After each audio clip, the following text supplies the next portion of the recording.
nagaan waaqayyoo hunduma keessaniif haa ta'u lafa jirtanii hundumaatti nagaan waaqayyoon isiniif dhiyeessa har'a sagalee waaqayyoo mata duree namna furaa eenyu yookaan immoo nama furaa jechuun maal jechuudha mata duree jedhu irrattan waa gabaabaa barumsa gabaabaa viidiyoo lamaan isiniif dhiyeessuudhaaf fedhee dhiyaadhe kanaaf mata duree kanarratti sagalee waaqayyoo walii wajjin barannaa waaqayyoo kan nutti dubbatu nan amana kanaaf duraan dursinee faarfannaa tokko gabaabaatti eega dhageenye booddee gara sagalee waaqayyootti kallattiimaan darbinaa eebbifamaa waaqayyoo sinaa eebbisu.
Gadi sarka sajalat bokot lubunko Yesus jalalle gara ko nani sasaroni Ana kakinargamu aljedul finani Yesus jalalle gara ko nani sasaroni Ana kakinargamu aljedul finani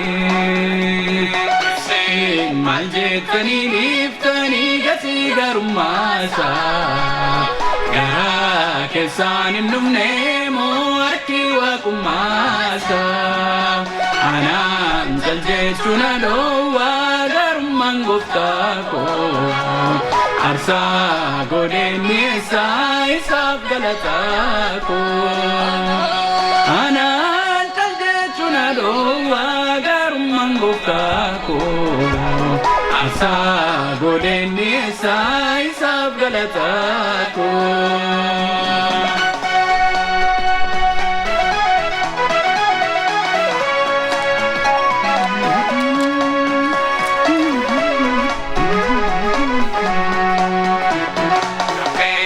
Sochotu kesa isa tolna fude Agam sochone bubakan na pugode Yesu ko kanan turre sana bareche Gufta ko kunut noda mantayo nilente Sena ko kanan turre sana bareche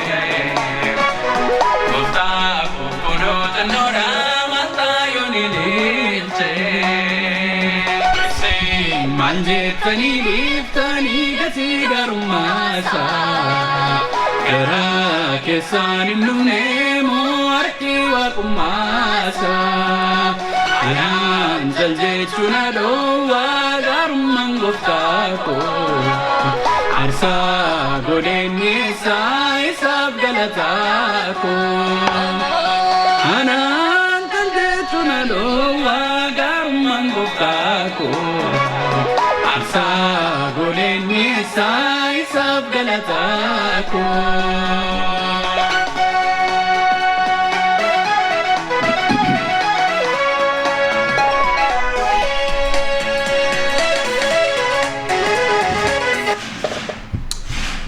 waa'ee faarfannichaaf waaqayyoon guddifnee galateeffannaa. Waaqayyoof galanni guddaan haa ta'u.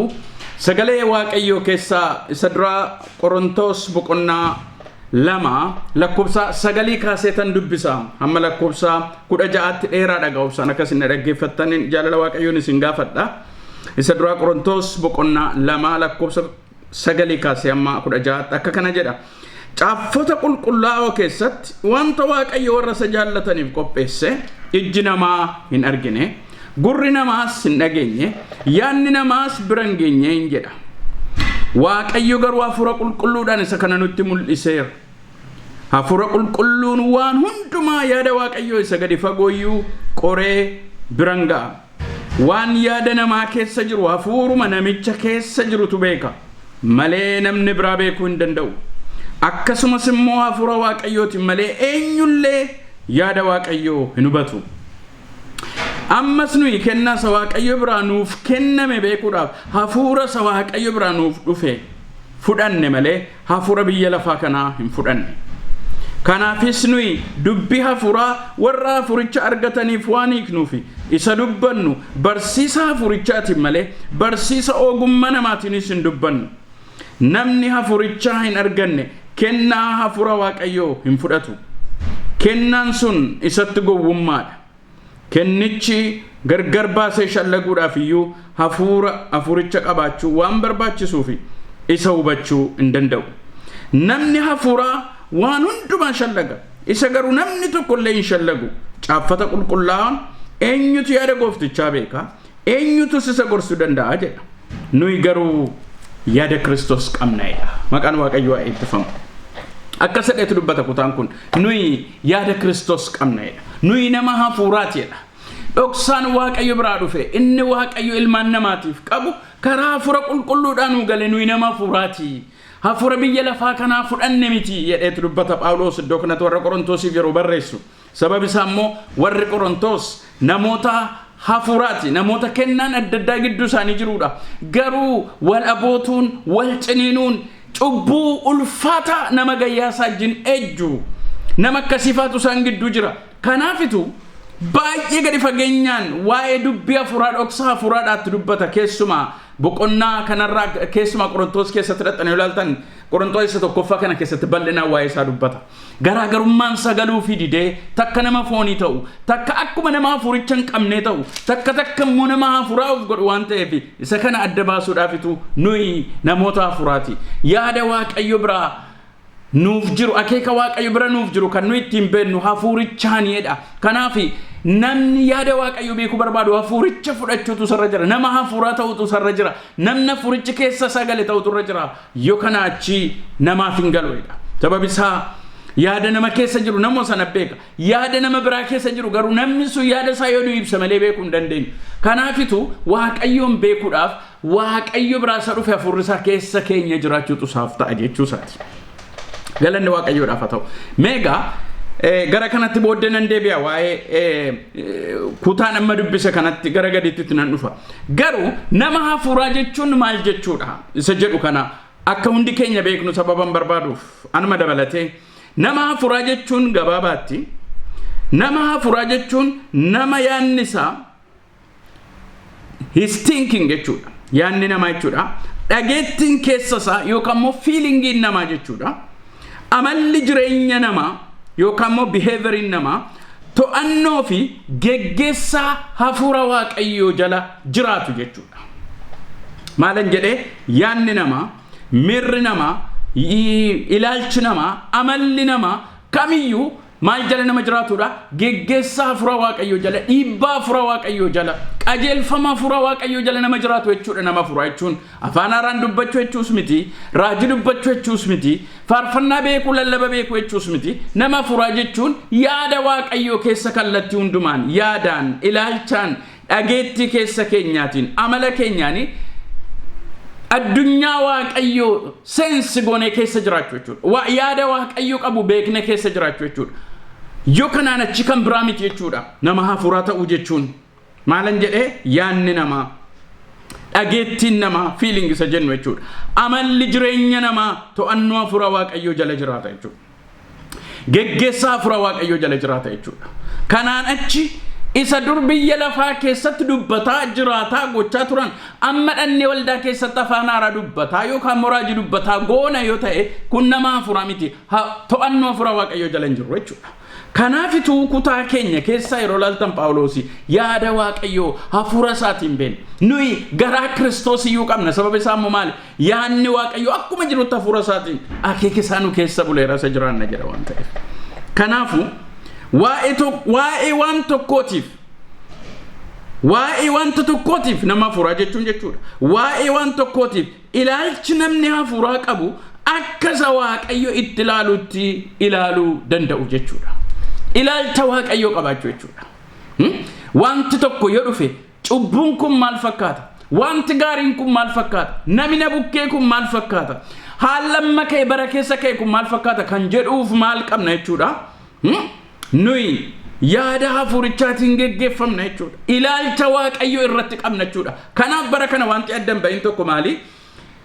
Nuyi nama hafuuraat ofiin jechuudhaa fi wantoota waldaa keessatti goonu tokko nama hafuuraati nama jedhamu tokkorraa mul'atu isa goonuuf akka jennu garuu yoo laaltaneettan yaada waaqayyoof bitamuu yaada waaqayyootiif buluu isa waaqayyo jedhu haala tokkoon jechuudha. Cubbuudhaan cubbuu jechuuf waan gaariidhaan gaariidha jechuuf si'a tokko mucaan namni dhugaanuuf ba'e tokko akkas nuun jedhe nuyi wanti isaayyuu nuun gallee faarfachuuma jalqabne annee kadhachuuma jalqabne nuuf waan baay'een isaa nuun galu inni nurra wayyaa garuu gaaf tokko walitti qabee nuun jedhe isin egaa ammaa kaasee ji'a tokko ji'a lama eeganu wajjin deeme booddee eeganu barsiisee booddee kana booddee isin egaa namoota hafuuraa jedhamtu nuun jedhe baay'ee gammanne garummoo kan nama dhibu yoo laaltaneettan addunyaan hafuura waaqayyoodha addunyaan murtoo ilaalchaaf yaada waaqayyoodha ammallee nurraa fagoo jira yeroo masanayyuu jechuudha.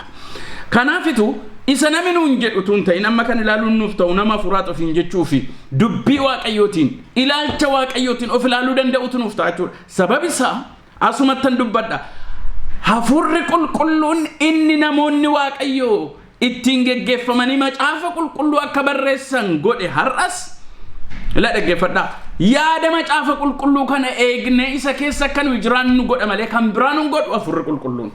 Kanaafitu nama hafuuraat ofiin jechuun deebi'uu dhachuudha yaada waaqayyootti. Dhageettii ofii, dubbannaa ofii, yaada ofii, murtoo ofii, ilaalcha ofii rakkoon tokko ol ba'uuf gadi bu'uun tokko yoo nutti dhufeedhe yaada waaqayyootiin kana laaluuf murtootti kennuu danda'u jechuudha akka dubbii waaqayyootti akka hafuurri waaqayyoo dur barreesse. Hafuurri qulqulluun dur kan biraa barreesse amma immoo kan biraa akka nuyi goonuuf iyyamanuu kenna jechuun soba kun isa nuyi of gowwoomsinuudha jechuudha. Kanaaf nama hafuuraa jechuun addunyaa jiraachuu waaqayyo addunyaa yaada waaqayyo addunyaa ilaalcha waaqayyo addunyaa murtoo waaqayyo keessa nu gaisha jechuudha malee sagantaa uumne achitti wal lollaa yookaan immoo waaqeffadheera waaqayyo natti dubbateera jennee achi gabbaanee waan barbaanne hojjenne jechuu miti jechuudha. Kanaaf jabeessanii akka nuyi beeknu nan barbaada maaliifi nurkatti waan wal makaa jiru natti fakkaata. Adaraa keessan saba waaqayyo kan akkasiin dhaggeeffattan nan barbaada. Amma sagantaa keenya bifa adda addaatiin godhannee jirra malee wal loluun keenya akkuma durii wal jibbuun akkuma durii waan adda addaa hojjechuun akkuma duriiti waan ta'eef gaaffii jala sababan ofii kooti galeefan dubbii kana dubbadhaar maa inni si namna hafuuraa egaa eenyure wanti macaafa qulqulluun jedhuuf nuyi jiraan noo gargari nutummoo nama hafuuraat ofiin jedha hooti wantuma waaqayyotti baay'ee siqna nutti fakkaata garuu jireenyaan immoo waaqayyotti akeeka isaatti fagoo jirra waan ta'eef gaaffii sababa nutti uumu namni hafuuraa eenyu nama hafuuraa jechuun maal jechuudha isa jedhu kanarratti kanaafan dubbadha. Mee waa'ee namaan waan tokko dubbachuu yaala. Waa'ee namaan waan tokko dubbachuu yaala. Sababi isaa immoo biyya lafaa kanarratti har'a yoo laaltanii jettanii wantoota adda addaatu jira. Waa'ee dubbii hafuuraa kana keessatti yommuu laaltan akka kana jedhama. Qorannoon xiinsammuudha kan bara kana jechuudha. Qorannoon xiinsammuu bara kana yookaan immoo psychological studies inni jennu jechuudha. Amantaa hafuuraa yookaan immoo spiritual beliefs warri isa jennu jechuudha. Fayyaa sammuu namaatiif bu'a qabeessaa jedhameetu amanama. Addunyaa saayinsii har'aa keessatti jechuudha. Maal jechuudha? Amantaan hafuuraa nam kana sanasa jedhu fakkeenyaaf dhaabbati fayyaa addunyaalessaadha yommuu dubbatu maal jedha nami jireenyi isaa fayyaadha jedhamuudhaaf waan itti amanu tokko jireenya hafuuraa ta'e tokko qabaachuu turre jira jedhu jechuudha jechuudha. Kiristiyaana ta'u turre jira jechuutu hin ta'in waanuma itti amanu tokko qabaate namaaf gaariidha jedhanii itti amanu jechuudha. Kanaafuu amantaan xiinsammuu fayyaa xiinsammuu namaatii fi psychological intini namaatii fi baay'ee barbaachisaadha fayyaa namaatii fi jedhaniitu dubbatu. Itti dabaltanii yoo ilaaltan gargaartonni fayyaadha bara kana dhimma jireenya hafuuraa namaa kan ilaallatu barumsa isaanii duukaa jiraachuu akka qabu jedhamee itti amanama. Barumsi dhimma hafuuraa jireenya namaadha barumsa eegumsa fayyaa kana duukaa jiraachuu turre jira jedhameetu amanama. Sababi isaa immoo dhukkubi hedduun jireenya hafuuraa namaa waliin walitti dhufeenya guddaa qaba jedhamee sababa yaadamuuf akka ittiin amanama. Ilaaltaniittu fayyaan namaa yeroo hedduu jechuudha bara kana keessa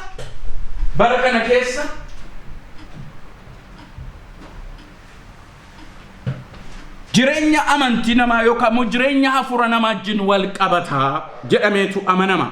Maal jechuudha kana jechuun fakkeenyaaf waa'ee abaarsaa yoo fudhattanii jettani waa'ee abaarsaa irratti guyyaa biraa yoo Waaqayyo na gargaare kana baay'ee dubbachuun koo na fudhee tayyaadha. Waa'ee abaarsaa irratti yoo ilaaltanii jettan namoonni baay'een abbaan yoo waa ta'e ilmis waa ta'a ittaanis waa ta'a hidda dhalootaa keessa dhukkubi tokko yoo jiraate yookaan immoo gaa'ira irratti rakkoon yoo jiraate yookaan immoo dinagdee irratti rakkoo yoo jiraate sanaan walidheetu deema sun immoo maalitti dhaqee hidhata durduri abbootiin abaabiliin wanta waaqessan irratti dhaqeetu hidhata waan ta'eef kanaaf maal jedhaniitu amanu waa'ee dhimma jireenya hafuuraa namaa backgroundii jireenya hafuuraa namaa sana qorachuu turre jira jedhaniitu amanu sababi isaa immoo fayyaa namaa wajjin waa'ee walidhateera waan ta'eef kana amma bal'inaan dubbachuu hin danda'u gaa. Kanaaf mee waa'ee namaan wantoota sadan tokko dubbachuu barbaada. Namni kutaa sadii qaba. Akkuma beektan hundumti keessanuu inni tokkoffaan namni qaama bakkeedhaan mul'atu qaba. Physical body qaba namni jechuudha. Isin galee organ of world consciousness isa jedhamu jechuudha. Waan ittiin addunyaa kana qunnamu addunyaa kana wajjin wal argu addunyaa kana seensi godhu qaba namni. Kana immoo karaa kamiini?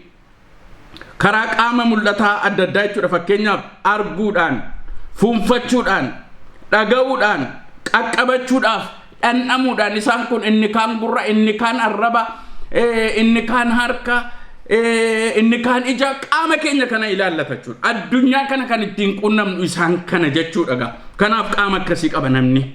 Kanaaf egaa waa'ee isa kanaa waan tokko isinitti dubbadhe inni kuni qunnamtii isa xiqqaadha. Addunyaa isa argamu kana qunnamna waan ta'eef maal jedhamee ta'u nama the lowest form of consciousness inni kun isa xiqqaadha.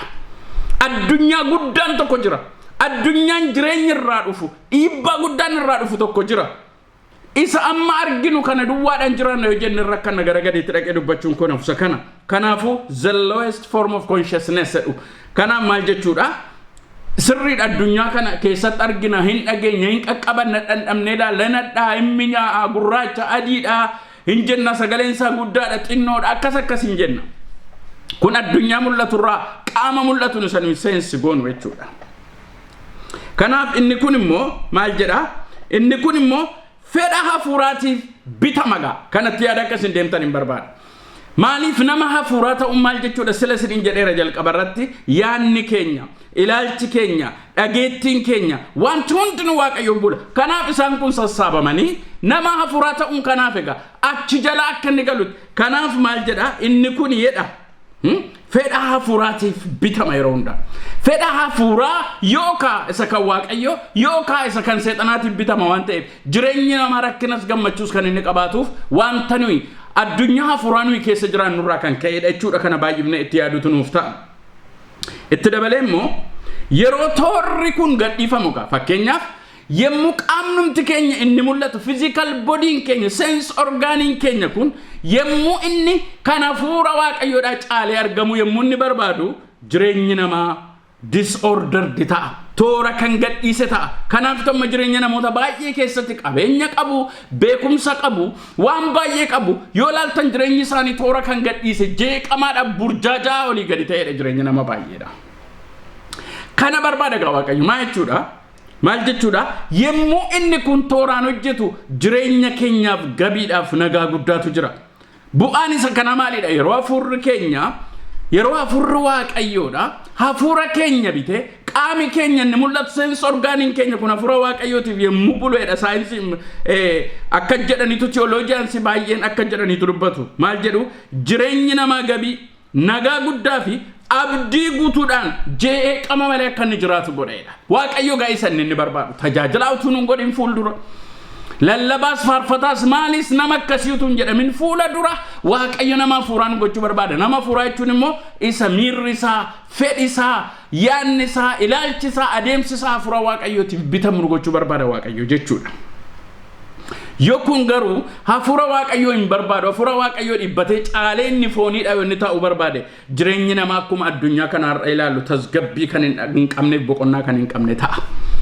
kana beekutu nuuf ta'a inni lammaffaa qaami namaa lubbuudha namni kan inni qabu kana sadan akkasin beektan nan barbaada lubbuudha namni kan inni qabu inni kun immoo qaamattiin of beekaniidha ofiima keenya nama ta'uu keenya dhufa keenya maal keenya kan ittiin beekuudhaaf yaalii goonu karaa lubbuu keenya jechuudha inni kun immoo maal qaba maal jedhama afaan ingiliffaatiin the organ of self consciousness jedhama kan nu ittiin of beeknu haala hundumaa kan ittiin beeknu dhufa keenya jireenya keenya abdii keenya kan ittiin beeknu jechuudha kanaaf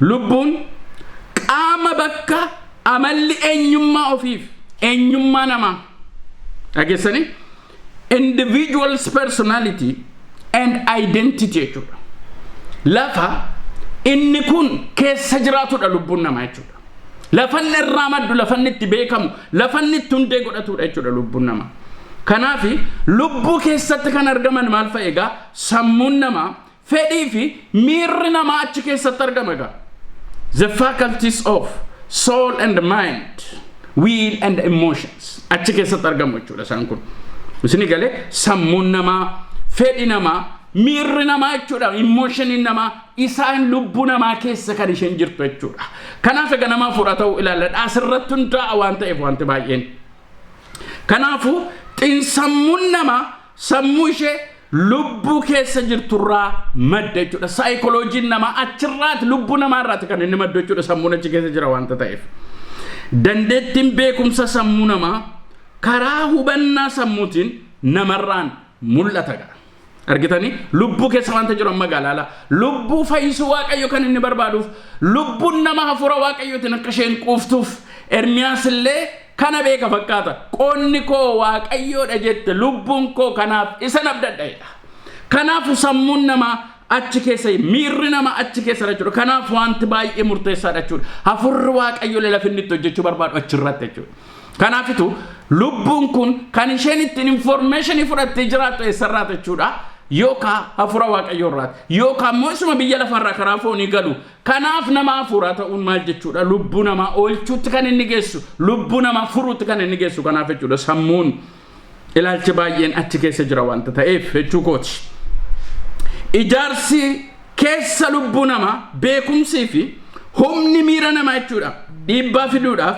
lafa itti fedhiin murtiin kennamuudha jechuudha argitanii beekumsiif humni miira namaa jechuudha lubbuu namaa irraati kan isheen madditu jechuudha kanaaf lubbuun namaa yoo gabii dhabdu yemmuu boqonnaa dhabdu yemmuu waaqa ishee uumte dhabdu kan yoon du'ee onami jechuutti adeemuuf kanaaf sabab isaa informationii kana maalirraa fudhatte jechuudha lubbuun abdii kutannaa sabiyya lafarraa dhufurraa fudhatte jechuudha yoo hafuura waaqayyootiif bulte garuu abdiidhaan akka isheen jiraattu ta'a jechuudha beekumsiif humni miira namaa jechuudha dhiibbaa fiduudhaaf murtii kennuudhaaf achirratti kan isheen madditu jechuudha baay'ee rasin tursugaa waa'ee kanaa miti waan ta'eef baay'ee isaa dubbachuu kanan barbaadu garuu kana sadan beekunuuf baay'ee gaariidha dheetayyaadha sabab isaa nama hafuuraa ta'uu keenya akka itti hubanne rakkoo keessa buune waldaa teenya baay'ee kadhannaa namooti ta'an amma seen akka jedhani dubbatu guyyaa hamma nami shigii galeen baadu garuu amala isaanii waggaa darbe bara darbe namis waaqa sirratti jarbe jibbe baataniitu ta'u kanaaf mishigii galle yookaan modaannoo galle guyyaa dhibba kadhanne jechuun yoo jireenyi keenya jijjiiramee hafuura waaqayyo walii galleedha malee achi baane akkuma durii sobna lafuman lallabinitti lallabeera lafuman jiraatinitti jiraadheera waanuman qabaatiin qaba jennatan akkuma durii ofumaa jechuudha achuma lafinuun mara jechuudha bara keenya hundumaa waaqayyo anaaf isiniin gargaaru waaqayyo barannitti nu furu nu hiiku nu fayyisu barbaadu dheereeta naman Augustine namichi jedhamu tokko akka jedha bara isaatti akka jedhe okay, you made us for yourself and our heart is restless until it rests in you edha lubbuun keenya edha akkaedha ofii keetiif nu umteetiedha kanaafu hamma si argattutu lubbuun keenya raawwattee ma boqonnaa qabaachuu hin dandeessu jedheetu ofitti dubbata kanaafi akka Ermiyaas jechuudha lubbuu keessan waaqayyoof bichisiisu jechuun sammuun achi keessa jira of beekuun achi keessa jira miirri achi keessa jira waan ta'eef lubbuu keessaniif eeggannaa gochuu gaariidha sababi isaa maaliifi hafuurri waaqayyo achirra yoo galee lubbuu keenya irratti murtee gaarii akka nuyi finnu yoo inni godhe sirriitti waaqayyo wajjin jiraachuu dandeenya jechuudha jireenya furaa keenya immoo sirrata jechuudha inni sadaffaan hafuura namni kan inni qabu waaqayyo nama uumee hafuura isaatti baafate jedha macaafa qulqulluun kanaafu inni sadaffaan namni qabu maaliidha yoo jettan inni sadaffaan hafuura kan namni qabu kanaafitu jireenya gara hafuura namaatti immoo dhuftanii yoo ilaaltanii waan tokko walii wajjin ni ilaalla hafuurri qaama ittiin addunyaa hafuuraa quunnamnudha argitanii the organs of God's consciousness jedhamanni kun argitanii addunyaa waaqayyo kan ittiin sensi goono jechuudha waaqayyo hafuura keenyatti dubbata jechuun isa waaqayyo hafuura keenya keessa jiraata jechuun isa kanaafitu maal jedhama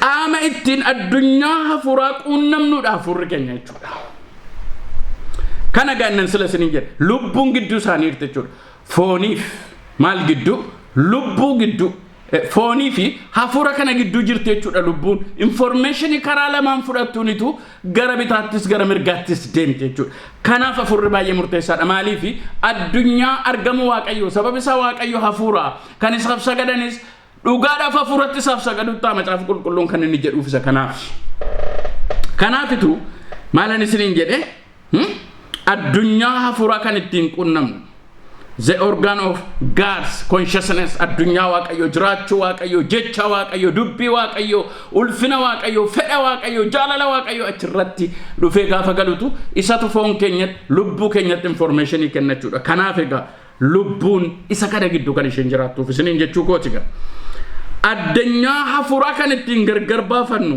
maaliini hafuura keenyaan jechuudha hafuurichis hafuura keenya irratti dhufa jechuudha dhugaadhaaf soba qajeelaadhaaf jal'ina kan ittiin addaan baafannu hafuura keenya irrattitu hafuurri waaqayyo dhufe jechuudha kanaaf hafuurri baay'ee murteessaadha jechuudha hafuurri nuyi qabnu addunyaa hafuuraa keessatti kan nuyi ittiin dhandhamnu kan ittiin dhandhamnee ilaallu addunyaa hafuuraadha maaliin yoo jettanii hafuura keenyaani jechuudha kana beekutu nuuf ta'a addunyaa hafuuraa wajjin tokkummaa qabaachuudhaafis hafuura keenyatu murteessaadha jechuudha to have communion with the spiritual world jechuudha baay'ee murteessaadha inni kun kanaafu kan waaqayyo wajjin kallattiimaan wal qabatu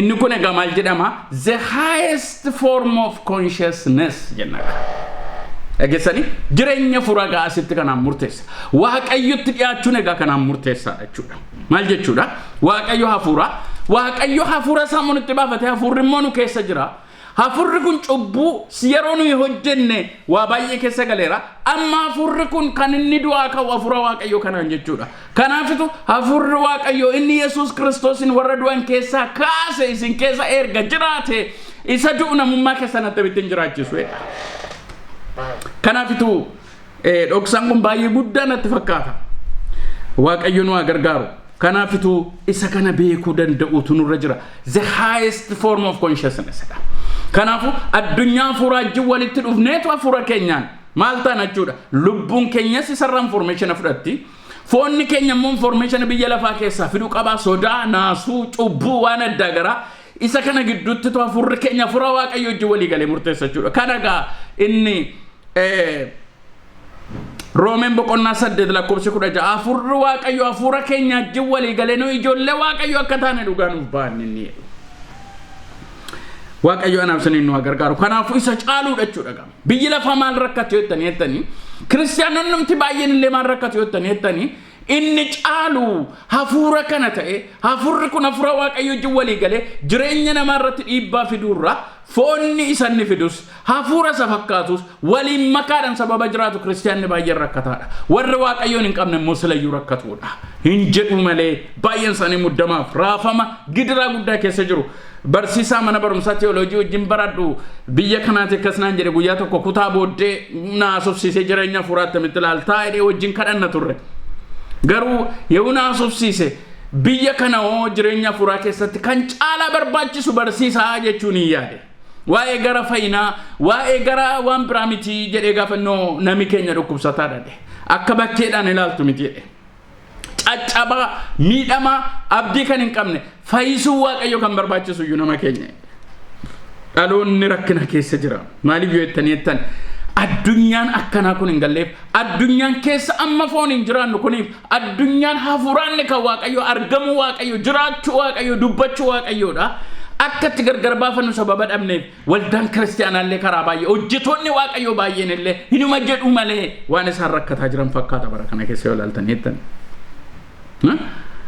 kanaafitu maalin jedhee waaqayyo wajjin wal arguuf kanaafu the highest form of consciousness innan jedhe saadha jireenyi akka jedhamni daawit yoo dubbatudha burqaan jireenyaa sibraa waan ba'uuf ifa keetiin ificha arginadha waaqayyo ibsaa ija keenya irratti bobeesseetu addunyaa jiraachuu isaatiin nutti agarsiisa miti addunyaa hafuuraa keessaa ifa hafuuraa laphee keenya irratti hafuura keenya irratti ibsa jechuudha isa gaa jireenya hafuuraa amma gaa inni kun immoo nama sababa galuu dideef waldaan rakkatti ammumallee asumatti waan tokko sanitti jireenya hafuuraa jalqabne haara'umsa fidaa jirra jennee jalqabne amma akkitti jiraataa jirru akkitti hojjetaa jirru kun inni isa baddu baasaa kufaati fiduudhaaf waan adeemu natti fakkaata amma si'anaa waldoota baay'ee sinan tajaajila zuumii kanarraas iddoo baay'eetti nan tajaajila taa'ee sinan dhaggeeffadha baay'eesaa isuma lafatti hojjennu zuumii irratti immoo finna argitanii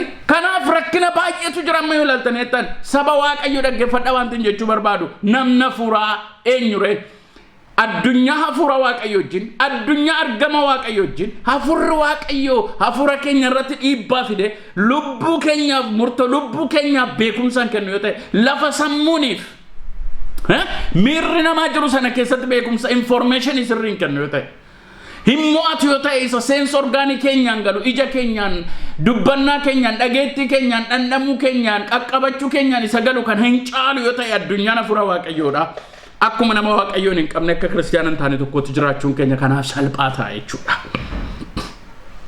kanaafitu kutaan torban darbe waldaa biyya kanaa keessatti dubbifamu waldoota warra luuteraan keessatti maal jedha qajeelummaan keessan kan warra fariisotaarra hin wayyu yoo ta'eedha gooftaa yesuus akka inni dubbata isarra wayyu yoo ta'e kanaaf jireenya hafuuraa jalqabuun keenya nama hafuuraa ofiin jechuun keenya waaqayyo wajjin walitti nun siqsiisu ta'e ammayyuu jallina dur biyya lafaa keessatti hojjennu isuma warri kaan hojjetanitu ammanummoo ofii keenyaan finnee waldaa keessatti hojjenna yoo ta'e no difference at all jechuudha nama hafuuraa ta'uun garuu addunyaa hafuura waaqayyo irraa dhiibbaa fiduun sagalee waaqayyootiin ta'ee dhugaa waaqayyootiin ta'ee dhufuun isaan yaada waaqayyo keessa jiraachuu jechuudha kanaafi namni lubbuu isaa qofaan quunnamtii waan hundaa yoo godhate yookaan immoo quunnamtii hafuuraan qabu yoo ta'e jechuudha hafuuricha of keessaan qabu yoo ta'e ofiisaa gammachiisuudhaaf carraaqa namni jechuudha kana ganama foonii ta'uu jechuun darbee immoo namni hafuuricha qabu immoo hafuurichatti walii galee fedha hafuuricha gammachiisuudhaaf carraaqa kana inni roomeen boqonnaa 8 lakkoofsa 5 kaasee dhannee amma nan dubbisa walii wajjin ilaallu isaadha isin galeera namni hafuurri waaqayyo keessa isaan jirre miiruma jireenyuma foonsaa sense orgaanima isaa kanaan waan hundumaa fudhateetu foonsaa gammachiisuudhaaf carraaqa namni hafuuraa garuu addunyaa hafuuraa isa kan waaqayyo keessaa information fudhateetu waaqayyoon gammachiisuudhaaf carraaqachuudha sababni isaa lubbuunsaa miirrisaa yaanni isaa isaan guutama waan ta'eef waaqayyoon gammachiisuudhaaf carraaqa jechuudha. Kanaafu yoo yaada lubbuu keenya qofaan geggeeffamne isuma duukaa jira waan hundinuu. Kanaaf akkas jedhame dhaqayoon dubbise baay'ee natti tola. Roomee boqonnaa 8 lakkoofsa 5 kaasee yoon dubbise akka kana jedha dubbiin waaqayyoodha. Roomee 8 lakkoofsa 5 kaasee hamma 8tti akka kana jedha dubbiin waaqayyoo. Warra akka fedha fooniitti jiraatan yaada isaanii fedha fooniirra dhaabbataniiru. Warri akka fedha hafuuraatti jiraatan garuu waa'ee waan hafuuraa hin yaadu. Yaada ofii fedha fooniitti hidhuun du'a hin fida. Yaada ofii fedha hafuuraatti hidhuun garuu jireenya nagaas hin fida.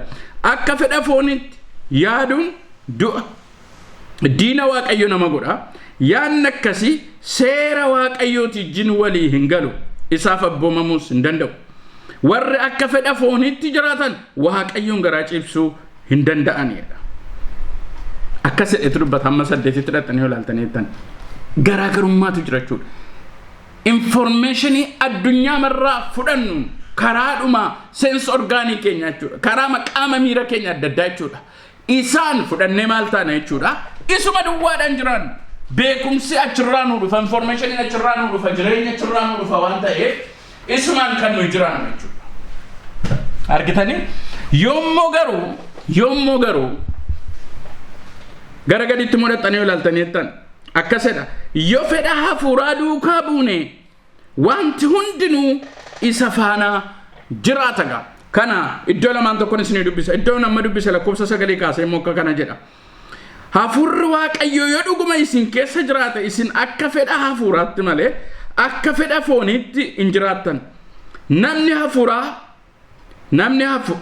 hafuura Kiristoos of keessaa hin qabne inni kan Kiristoos miti.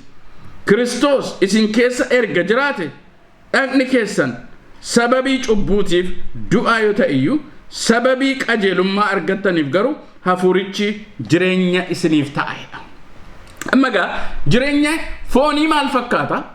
Addunyaa foonii keessa callumannee jiraachuu jechuun kan hafuuraatti dhufne immoo hafuura waaqayyoo qabaannee jiraachuun keenya maal fakkaataa seedhuudha. Galaatiyaan akka jedha. Galaatiyaan boqonnaa 5 lakkoofsa 16-17 akka'edha. Wal'aansoon kun yeroo hundumaa keessa namaa jira. Kana yeroo hundumaa beekutu nuuf ta'a. Kanaaf jireenya hafuuraa keenya yeroo baay'ee qabsoo keessatti mo'ameetu argina. Akkas jedha Galaatiyaan boqonnaa 5 lakkoofsa 16-17 akka kana jedheetu dubbata.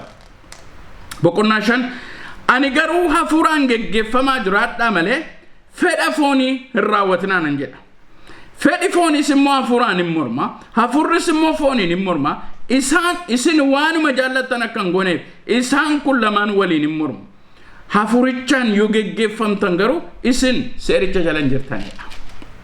Argitanii? Akka kana jedheetu dubbata iddoon kun. Wanta nu geggeessu lamatu jiraayedha.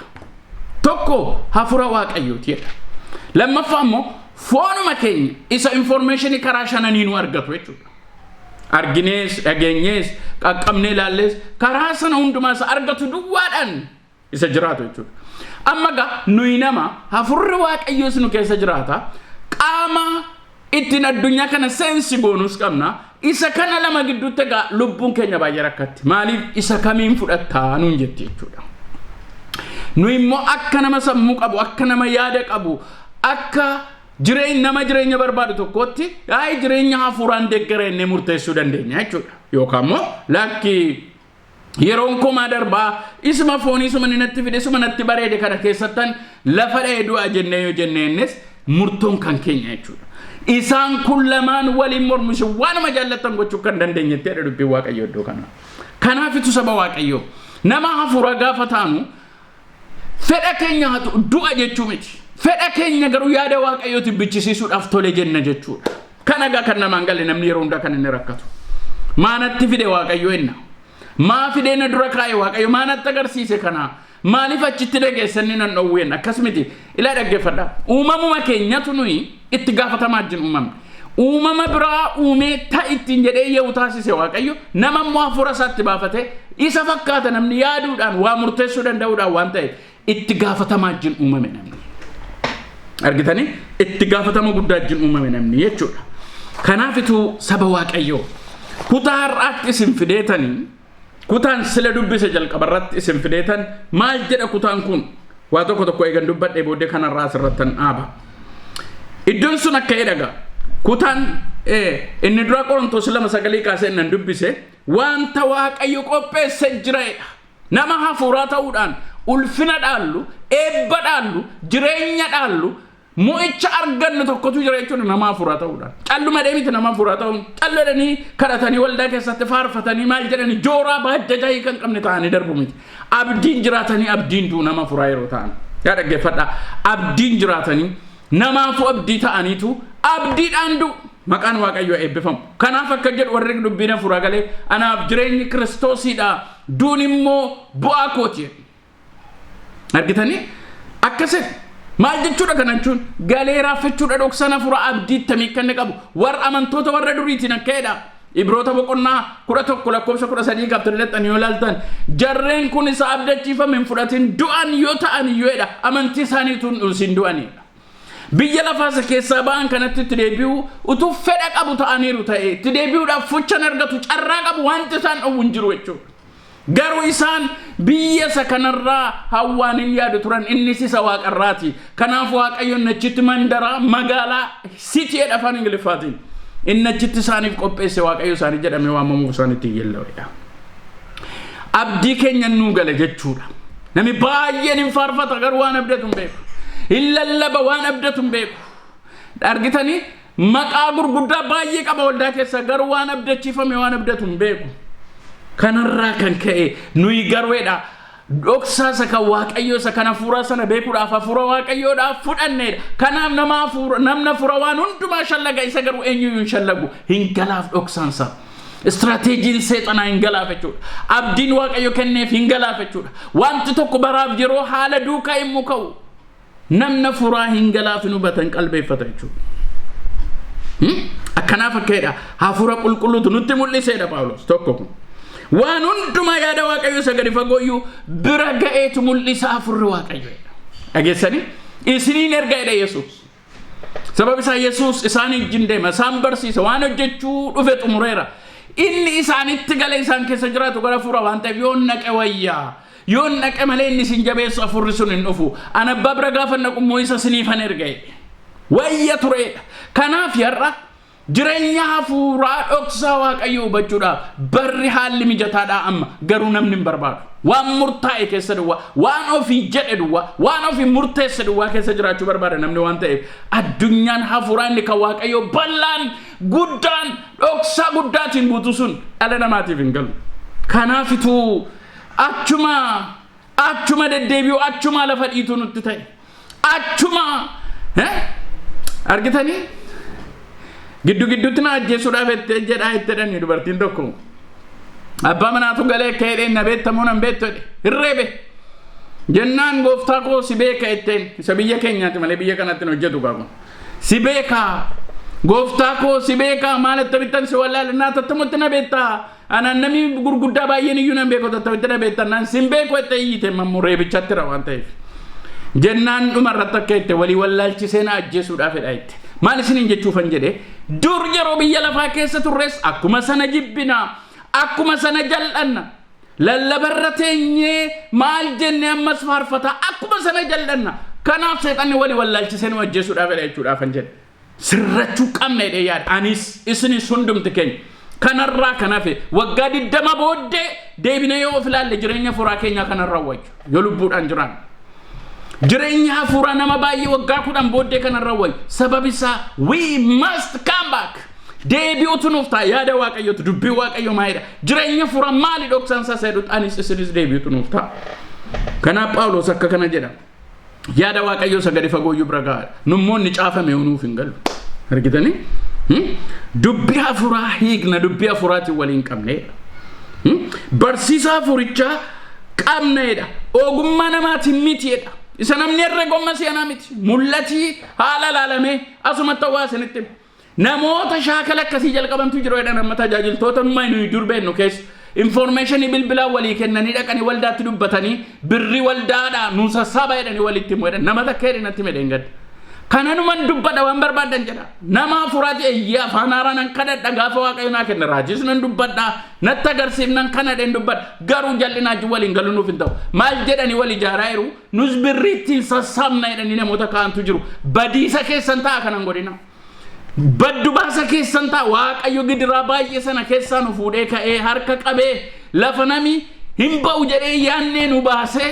achol gaafa baane waltajjii waaqayyo irra dhaabannu qoosaa akkasii yoo dhiibne baay'ee gaariidha egzaabiheer yiqqoxxaal kanarratti waaqayyoon eekkaman sanittan hima hin qoosina akka ittiin warri kaanu miidhamaniiru kanaaf dhaggeeffadha waaqayyoon absiniif hubannaa nuuf kennu barsiisa hafuurichaatiin hiikna malee ogummaa namaatiin mitiidha kennicha gargar baasee shallaguuf iyyuu maal jedha hafuuricha qabaachuuf barbaachisaadha namni hafuuraa waan hundumaa shallagaadha nuti garuu yaada Kiristoos qabnaadha Egaa waan namichi tokko jedhe yeroo hundumaan dubbadha mazanan dubbadha kitaaban engada barreessa irratti illee barreesseera Dr. Biraanuu Kabbadee jedhama tajaajila hamaraaf rakkoo isaadhaan ayratti kame Astirgannoo Literature Society readerii kitaaba kanaan turean akkasedha jireenya hafuuraa amma waldaa kiristaanaa keessa jiru shakkii guddaatti qabnaayedha namoonni hafuura waaqayyoo qabna hafuura waaqayyootiin hojjenna hafuura waaqayyootiin geggeeffamna jedhan jireenyi isaan fooniin jiraatan immoo jireenya cubbuuf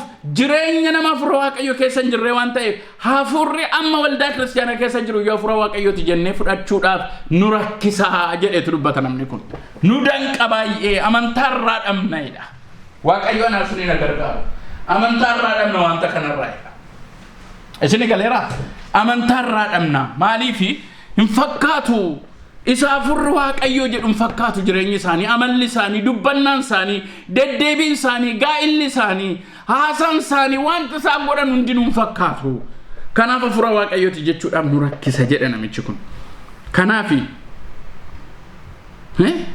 dhoksaa hafuuraa kana halkanuma tokkotti waggaa tokkotti nu galamiti innan jechaa garuu waggaa 30 waggaa 40 cubbuma keessa jiraataatu waaqa koo jennetuma wacaa jiraanne chumiti keessa nu baasa waaqayyo gaafa nu ija bananne ani dadhabbiin koo kana wallaalummaan koo kana hir'inni koo kana dubbiin kee akka jedha jireenyi koo akkas fokkisaadha gaafa nu jennu waaqayyo nu gargaara saba waaqayyo waaqayyo nu gargaara harka nu qaba amma ofiifis yaaduu dadhabne saba keenyaafis yaaduu dadhabne waldaa keenyaafis yaaduu dadhabne garuma nu mijatutti kan isa waaqayyo dhugaa dhadhee nu caafamee jiru lakki baako akkasmiti yenneetu sodaa keenya inni waan baay'ee jirin waliin maknaam bu'aa keenya jennee waan alle waliin maknan ta'u akka amma bara waaqayyo adda baanu jechuu barbaaduudha barri kun jireenya furaa ta'e jireenya furaa duukaa buuna hin ta'u yoo ta'e immoo nu galaafata waan ta'eef eeggannaa gochuutu nuuf ta'a kanaaf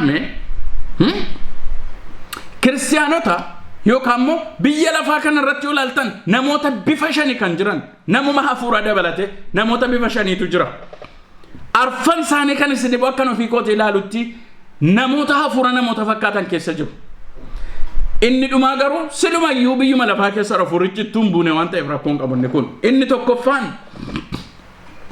tokkoffaan maali yoo jettan inni tokkoffaan jireenyi namoota akkasiidha tokkoffaanii namoota yaada foonii duukaa bu'aniidha namuma hafuuraa ta'aniitu garuu jireenya foonii duukaa bu'u ana miti kan jedhe kana macaafa qulqulluudha kan jedhu iddoo tokkoon isinii dubbisa qorontoosumarraa dhaqeen isinii dubbisa qorontoos isa duraa boqonnaa 3 lakkoofsa 1 kaasee hamma 5tti dubbii waaqayyoodha akka kana jedha akkeedha ani ya obboloota koo akka warra yaada foonii duukaa bu'anii Kiristoositti immoo xobbee akka mucoolii ta'anittan isinitti dubbadha malee akka warra yaada hafuuraa duukaa bu'aniitti isinitti dubbachuu hin dandeenye akka maalitti akka warra xobbee ta'anii lammaffaa akka warra foonii waa'ee waaqayyoo hin gallee fi akka ittan isinitti dubbadha gadi fagoo dubbii hafuuraa isinitti dubbachuu hin dandeenye akkasedha ani aannan akka dhugdaniif isiniif kenneera isin nyaata jabaadhaaf immoo hin geenye turtan ammayyuu hin ga'in jirtu isinoo ammayyuu akka warra yaada foonii duukaa bu'aniittitu hinaaffaaniif wal qoccoluun erga isin gidduu jiraate isin warra yaada foonii duukaa buutan mitiire akka yaada namaattis jiraattu mitiire sansila isin jedhe dhaggeeffadha isin keessa inni tokko ani kan Phaawulos jedha, inni kaan immoo ani kan Aphilos jedham, inni kaan immoo akkas gochuun keessan immoo akka warra yaada fooniitti hojjechuu keessan miti reedhaati isin waliin ga'aati dubbisa. Akkasii kanaaf egaa akka warra yaada foonii duukaa bu'anii tokko warra furra Waaqayyo keessa hin jirre fakkaatu jechuudha. Kiristoositti immoo akka warra xobbee ta'anii jedha kutaan kun gara gadiitti tokko nan dubbadha. Akka warra dubbii hafuuraa duukaa bu'anitti isinitti dubbachuu hin dandeenye warra foonii fakkaattu jedhaan. Kanaaf egaa as biyya lafaa kanarra harki caalaan isaanii arfan isaanii waldaa keessaa ta'uu danda'u. Inni tokko illee egaa warruma kiristaanaa ta'in gooftaan qabneedha. Inni tokkoffaan namoota yaada foonii duukaa bu'anidha. Nama hafuuraa fakkaatu waldaa keessaa faarfannaa beekuu, lallaba beekuu, wantoota adda addaa godhu garuu maal jedhaa? Akka warra foonii taatan miti jedha. Maaliif qoccolloon jibbi gargar ba'uun nama gidduu jiraannaan kun kallattiidhumaan jireenya nama fooniiti malee jireenya nama hafuuraa miti jechuu isaati. Akka kana Roomee 8:5 kaasee isinii dubbiseera. Akka yaada fooniitti jiraattan du'a du'uun keessan hin oolu. Namni yaada fooniitiin jiraatu takkaadhuma Waaqayyoon gammachiisuu hin danda'u. Amma wanti baay'een garuu inni hafuuraa yeroo fudhata waan ta'eef wanta nuyi jaallannu baay'ee nu dhowwa waan ta'eef walumaan maqaa isa nuu mijate keessaa fudhachaa isa nuu mijanne immoo dhimma abbaa isaati jedhaniitu akka wajaarsa dulloomaa tokkootti Waaqayyoon gowwoomsuudhaaf yaalii gochaa irraa inni immoo nu galaafachuudhaaf deema. Waaqayyo nu haa gargaaru. Kanaaf maalan jedhee warra akkuma nama hafuuraa fakkaatu garuu yaada fooniitiin guutamanii akkuma warra biyya lafaa nama jibbu akkuma warra biyya lafaa namaan oodu achutuma lallabanii illee lallaba isaanii keessa waan biraatu jira. Kanarraa kan ka'e warra yaada fooniidha. Namoota hafuura gidduu kun jira. Lammaffaan immoo namoota Kiristoositti xobbee. Kun waa lamaan dhufuu danda'a. Namni dhiyoo amane eeyyee xobbee ta'a. Wanti hundinuu hin galuuf waan ta'eef. Garuu namnumti baraan achiin immoo jira. Dur baayoloojii keessatti maal jedhu dhukkubaa waan adda addaa tokkotu jira. Namni harkisaa gar malee yoo bal'ate yoo gurguddate lafeensaa dheeraa ta'e akroomagaalii dheedhu. Hojjaansaa gar malee yoo dheerate immoo noormaali miti waan ta'eef jaantiizim jedhu. Yoo namni calloo wadee dadhabama saakachaa aman sochoonni tokko ta'e immoo maaks deemaa jedhuuni. Yoo inni gar malee gabaabbate kiriitiniizim jedhuuni. Yoo inni immoo boqonnaa man qabu dachi fiigee waan illee godhata immoo egzooftalmii goyitarii qaba jedhuuni baayoloojikaalii hin dhukkuba jechuudha. Namoonni baay'een akkas amalli isaanii hafuura Waaqayyootiin shabdin ta'u. Sagalee Waaqayyootiin shabdin ta'u. Warra akkasii warra bara dheeraa mana Waaqayyoo keessa jiraatanii ammayyuu ijoolleeti. Gurbaan tokko gaaf tokko baleessa isaatiin akka jedhe gurbaan kun maali umurii isaa kanatti akka ijoollee xixinnoo amala ijoollee xixinnoo qaba nyaata ijoollee xixinnoo jalaa fuudhee nyaachuu jaallataa jedhe baleessa isaa irratti dubbataa hin dhagaye. Kanaaf saba Waaqayyoo beeka akkasidha sagaleen Waaqayyoo yommuu dubbatu akka jedha Efesoon 4:14 immoo akkas jedha ijoollee dhaana sifachi rukutu warra qilleensa barsiisa namoota haxaarixaatiin haxxummaa isaanii isa gowwoomsaadhaan raawwatamenis fudhatamu hin taanu kottaa'edha. Argitanii? Amma argitanii jettan nama si'anaa yoo ilaaltan aluma tokkotti jireenya inni kaleessa hin jiraatin dheengadda hin jiraatin dhaqee lallabaan tokko har'a kaasee si eebbisa mana sitti ijaaraa xiyyaara si bitadha namichi suma kaleessaati. Ani ergaan akkasitti miti akka inni dhufu bara kana naaf hin galu gaa. Yoo na hubachiiftan baay'ee natti tola. Namichi isuma dhaga'ee kaleessa barreen gadda bara kaan hin jiraanne ammumallee murtoo sanumaan qabu. Garuu har'uma dhufee raajinitti dubbatee naan badee ganna akka itti natti dubbatee dhimma nan sii kenna konkolaataa kun sii kenna birrii amma naan sii kenna. Nami baay'een akkatti kisaaraa keessa gala. Jireenya hafuuraa eebbi hafuuraa saba Waaqayyoo dhaggeeffadhaa በመኖር ነው የሚገኘው. jiraachuudhaan argama eebba hafuuraa. Ulfinni hafuuraa eebbi hafuuraan guutuun jiraachuudhaan argama malee miira keessa galuun wacuudhaan hin argamu. Kanaaf qilleensa barsiisa namoota haxaarotaatiin jedha tokko. Ijoolleedhaan asiifachi rukutuun taanuudha. Ijoolleetu jira siniin jechuu banjala isa kan booddee dubbachuu kun wayya. Sadaffaa irratti immoo warra giddu galeessootu jiru. Maal safaariyoch. Warra giddu galeessoo maal jechuudha? Qaraan bilchaatoo miti. Qaraan immoo maal miti isaanii? Qaraan immoo hin dhiibne qaraan gara hafuuraatti hin cinne qaraan gara biyya lafaatti hin jirre lachuu keessaa miila qaba.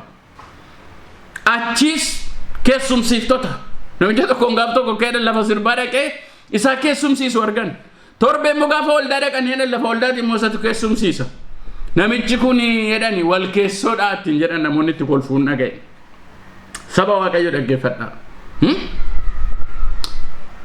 nama furaa fakkaatu yoo laaltaneettan tootaalii nama furaa sansani nama furaa ammu makaani galata waaqayyo gooftaaf galatu maaloo dhadhu achi galagalanii immoo maaloo haadha isheetii jedhani nama rabsuutti qabu hin ta'u akkayitti waaqayyo inni ciigga'e bara kana eebba gadhiisu dibata gadhiisu namoota baay'ee ulfinaan ol qabu sadarkaa baay'eetti dabarsu barbaade kan waaqayyo anaaf isin gidduutti rakkatu maal yoo ta'an lachuutti wal qixxeedha hundumaa keessaan qaba maal keessaan dhaban isa jedhan taanii jirra jechuudha kanaafi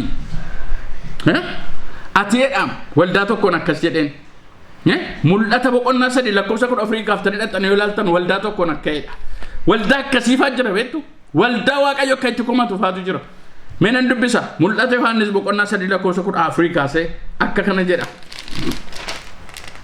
boqonnaa 3 lakkoofsa 14 kaasee akka kana jedha mul'ata 3 14 kaasee amma 16tti akka jedha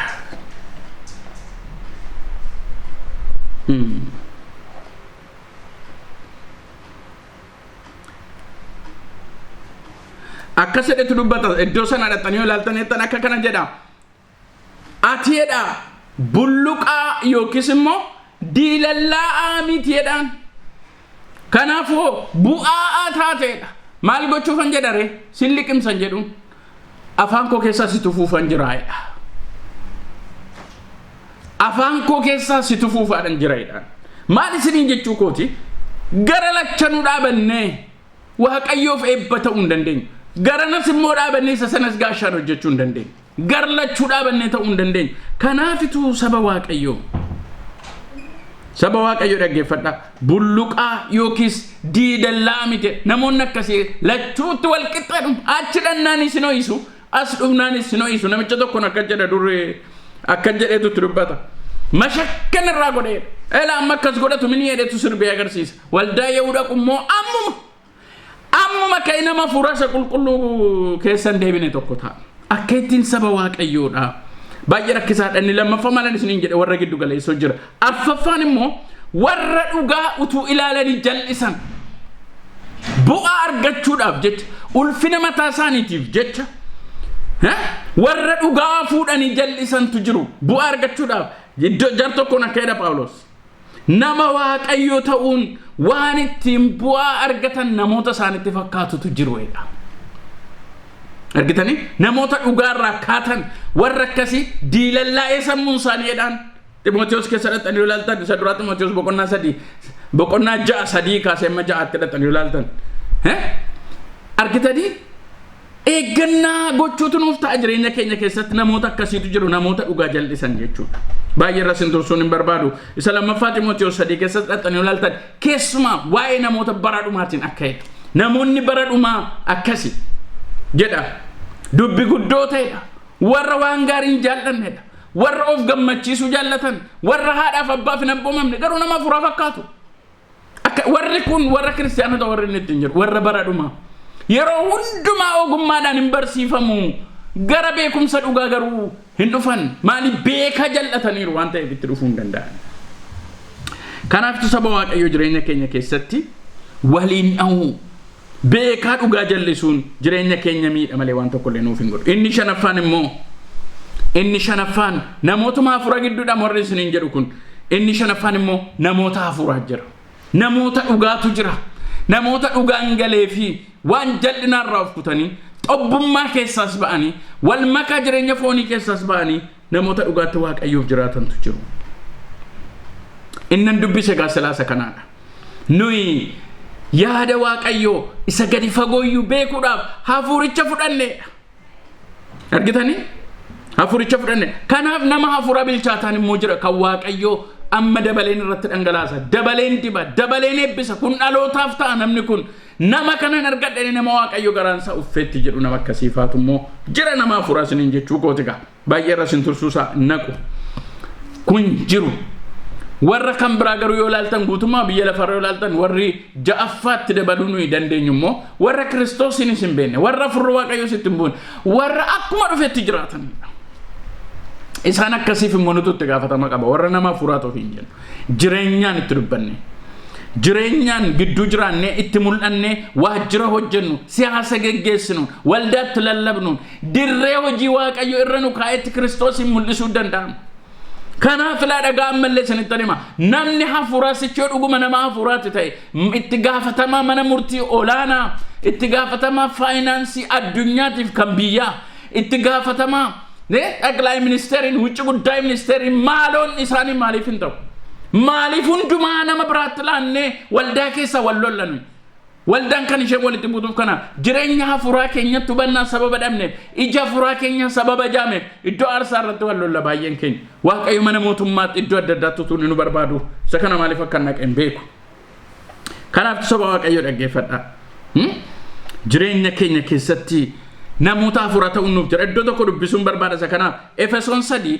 lakkoofsa 10 kaasee amma 20tti dhaxxanii yoo ilaaltan sagalee jabaa akkas jedhu tokkotu argitu wanta Phaawulos cimsee kadhatuuf tokko jireenya hafuuraa keessatti bilchinaaf guddinaaf Phaawulos wanta inni cimsee kadhatu tokkotu jira Efesoon 3 lakkoofsa 10 kaasee hamma 20tti akka kana jedha egaa waa'ee kanaaf jilbeenfadhee abbaanan kadhadhaa sanyiin waaqa keessa jiraatuuf sanyiin lafarra jiraatu hundinuu isumaan waamama waa'ee namummaa keessan isa keessaaf immoo abbaan akka badhaadhummaa ulfina isaatiitti karaa hafuura isaatii humnaan guutamuu akka isiniif kennuuf nan kadhadha Kiristoos amantiidhaan garaa keessan keessa akka buufatuuf jaalalattis iddaaf hundee akka godhataniif kadhata kooti warra waaqayyoof qulqullaa'an hundumaa wajjin dhoksaan ogummaasaa hammam akka bal'atu hammam akka dheeratu hammam akka ol fagaatu hammamis akka gadi fagaatu hubachuu akka dandeessaniif jaalala Kiristoos isa safara beekumsa namaa bira darbus beektanii guutummaa waaqayyo bira hamma geessanitti akka guutamtaniif kadhata kootiidha jireenya furaa akkasidha guddina furaa akkas kanaafan abbaa dura jilbeenfadhaa keessi namummaa keessanii hafuura waaqayyootiin akka jabaatu akka guutamu jaalalatti siddaa fundee akka godhattaniifidha argitanii beekumsisaa jaalallisaa akeekisaa hammam akka dheeratu hammam akka ol fagaatu hammam akka gadi fagaatu akka bira geessaniif nan kadhadha kanadha saba waaqayyo dhaggeeffadha waaqayyo nu eebbisuu hin dinne ila dhagaa ammayyuu daannoo galuu olii gadi deemuu miti waaqayyo maal naan jettadha gadi taa'ate waaqayyoon gaafadha gemmi gegeddaruun waxii mi'eessu jedhani bara kaabineen akiliiluu dhaabu'ee kan indaalkaachoo gaafanni itti dhufee yeegullichaa maallawaa waxooxuu naa xaaffixim jedhanidha ila dhaggeeffadha iddoo kadhataa jijjiiruu miti dhageessanii waldaa jijjiiruu miti zuumii jijjiiruu miti maal miti gadi taa'aati jaalala keetti na guddisi hubannaa keetti na guddisi beekumsa keetti na guddisi keessa kootti iddaaf hundee haa godhatu dubbina furaaya waaqayyo jedha waaqayyoon kadhadhaani kadhati koo isa yoos tajaajilaa guddaa taatu namoonni tokko makka godhu baay'ee mana dinqa sababa tajaajilaa fooyyee qabutti siqanii fi amma tajaajilaa sana waan ta'an itti fakkaata akkas miti kan namaan korrojinaan ta'u kan keessi guddisuu barbaada siifuu ilaa dhaga'i siifuu isa guddaa sammuun namaa yaadi namaa biraan geenye tilmaama kee gararraa yaada siif qaba waaqayyo sitti kan itti gargaaramu dirree irra si kaa'u garuu isatu beeka kanaaf saba waaqayyo dhaggeeffadhaa hammam akka ol fagaatu hammam akka gadi fagaatu keessa keessanitti immoo jaalalli waaqayyo dhugaansaa dubbina furaa iddaaf hundee akka godhatu isan kadhadha irra keessoon ta'inaa jedha Phaawulos jireenya furaa akka saba waaqayyo namna furaa eenyu isa jedhuuf nama kana godhuudha kutaa kana tun irra deebi'ee dubbisee baay'ee natti tola 16 kaasee waa'ee namummaa keessan isa keessaaf immoo abbaan akka badhaadhummaa ulfina isaatiitti karaa hafuura isaatii humnaan guutamuu akka isiniif kennuuf nan kadhadha maaleessaa dhufe seetanii huccuun Phaawulos faatti hin dafqaa xaatan dhukkubsataa fayyisachuun Phaawulos faa waaqarraa gadi hin buune hin amanan isa amanan itti seenan keessa isaanitti iddaaf hundee godhate kanaafuu qaama isaanii jireenya isaanii dafqa isaanii waaqayyotti hin gargaaramne hin jiru kan Phexros fagaa didduun isaanii eessaa Afur waaqayyo sun dulloomee dadhabee har'ammoo akka sana ta'e isinitti hin fakkaatin. Jira waaqayyo. Barakoos bara keessanittis jira waaqayyo. Nama na kana garaa kokutu. Garuu gaafa jireenya furaatti dhufe gaara jireenya furaatti dhuftan. Gaafa dhugaa kana hubachuutti nuyi dhufne waaqayyoon jalqaba maaliif hin jalqabu? Har'a nama tokko jiraattillee baay'ee maqaa namaa dha'uun nama sodaachisa. Natti tola baay'ee dhugaa yeroon ilaalu. Kanaaf saba waaqayyo dhaggeeffadhaa si jira waaqayyo jireenya hafuuraa keenya eega ilaa dhagaa amma waan dhoksaa guddaa tokko isinitti guddina hafuuraa hubannaa hafuuraa gadi fageenya dhoksaa hafuuraa hubachuu keenya eega malee waaqayyo nu eebbisuudhaaf ilaa harkatti baatee jira dhagaa saba waaqayyo fayyinati barbaaddu sii kennuudhaaf harkatti baatee jira tuutiin jooriin ilaa dhagaa nan dubbadha kana isa waaqayyo keessa koo kaa'u nan dubbadha kottaa gara jireenya hafuuraatti kottaa gara dhugaa kanaatti Kotta gara waaqayyo jedhu kanaan olii gajjooruu baajjaju mataadhaa dhukkubu sagantaa geeddaruu dhiisaa. Sagantaa irratti baaftanii immoo tajaajilaa soofuun jalqabinaa. Ilaa dhaggeeffadhaa isinittan hima waaqayyo teessoo isaarra jira, eebbisaa jira, ulfinni isaa jira, dibati isaa jira, humni isaa jira. Waaqayyo siifis akkuma sana godha garuu jireenya hafuuraatti dhufuu kee eega.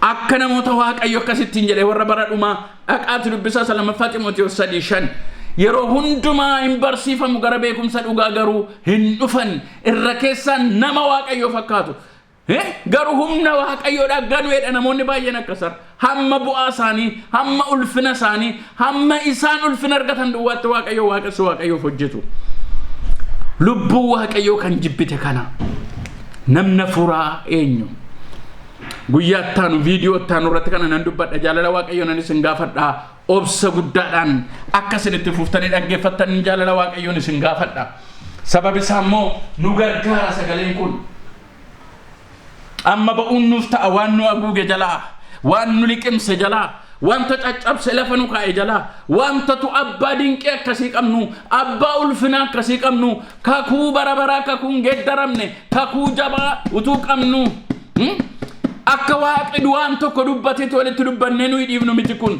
kakuu bara baraa dhugaa bara baraati saba waaqayyo isinitti nima dhaggeeffadha ka'aan fudhattu eebba kan ka'a ulfinni kun isin argata ka'a dibati kun isin argata ka'a ayyaanni kun isin argata ka'a dhukkubi kun hin ifatama gidiraan kun abaarsi kun xaxaa fidhaan kun hin cabaa saba keenyarraa nurraa warra mana waaqayyo keessa jiraaturraa nuyi warra kaanirraa hin cabsina ka'a namna fuuraa dhugaa barsiifama gara dhugaa dhufa kanaaf abbaan akka badhaadhummaa ayyaana isaatiitti keessa namummaa keessanitti humnaan guutamoo isiniif kennu jaalalli waaqayyo ammam akka bal'atu ammam akka dheeratu ammam akka gadi fagaatu bira keessan akka hubattanitti keessi keessan hundeen keessan akkamee hafuuratti jabaatutti cimuttedha waaqayyo isa kan hin eegu sagantaa geeddaruu sichiraa jira ga'u midilaa dhagaa isinittan hima raajiin hin barbaachisu jechaan jiru hin barbaachisa what is needed dubbi waaqayyotti gattenye ana nama hafuurana godheedha kana gootanii waaqayyo isinin eebbisu yoo ta'e inni waaqayyo miti ka la dhagaa gara dhugaa kanaatti kottaa warra waaqayyo akkas jedhee kumatu hin ta'ina yeroo hundumaa barsiifamu gara beekuma dhugaa dhufan warra ittiin jedhu hin ta'ina bara dhumaatti namoonni akkas ta'edha barsiisota waan gurra isaaniitti tolu isaan barsiisa walitti qabatu tajaajilaa sakatta'anii amma isa waan isaanitti tolu isa jabaadhuu taali burraaq ittiin jedhu barbaaddatanii waan bara baraan samma keessa jiran keessaan ba'an namoonni akkasii nama dhugaa dubbatu dhugaa tajaajilu dhugaa waaqayyo isinitti mun tajaajilamaa nama agartanii nama isin qanxooxee waan dhugaa isinitti musinii wayya nama isin sossobee boolla isin buusuuti manna kanaaf mee namna furaa eenyu itti fufnee viidiyoo keenya lammaffaa irratti hin dhaggeeffanne sagalee waaqayyo nuuf eebbisu eebbifamaa ulfaadhaa waaqayyo sana eebbisu